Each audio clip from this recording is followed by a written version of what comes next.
ಶ್ರೀ ಎ.ಕೆ.ಎಂ. ಅಶ್ರಫ್.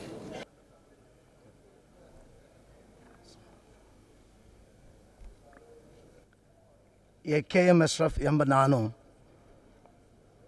ವಿಧಾನಸಭೆಯ ಸದಸ್ಯನಾಗಿ ಚುನಾಯಿತನಾದವನಾಗಿ ಕಾನೂನಿನ ಮೂಲಕ ಸ್ಥಾಪಿತವಾದ ಭಾರತದ ಸಂವಿಧಾನದ ವಿಷಯದಲ್ಲಿ ನಿಜವಾದ ಶ್ರದ್ಧೆ ಮತ್ತು ನಿಷ್ಠೆಯನ್ನು ಹೊಂದಿರುತ್ತೇನೆಂದು, ಭಾರತದ ಸಾರ್ವಭೌಮತ್ವವನ್ನು ಮತ್ತು ಅಖಂಡತೆಯನ್ನು ಎತ್ತಿ ಹಿಡಿಯುತ್ತೇನೆಂದು ಮತ್ತು ನಾನು ಈ ಕೈಗೊಳ್ಳಲಿರುವ ಕರ್ತವ್ಯವನ್ನು ಶ್ರದ್ಧಾಪೂರ್ವಕವಾಗಿ ನಿರ್ವಹಿಸುತ್ತೇನೆಂದು ಸೃಷ್ಟಿಕರ್ತನಾದ ನಾದನ ಹೆಸರಿನಲ್ಲಿ ಪ್ರಮಾಣ ಮಾಡುತ್ತೇನೆ.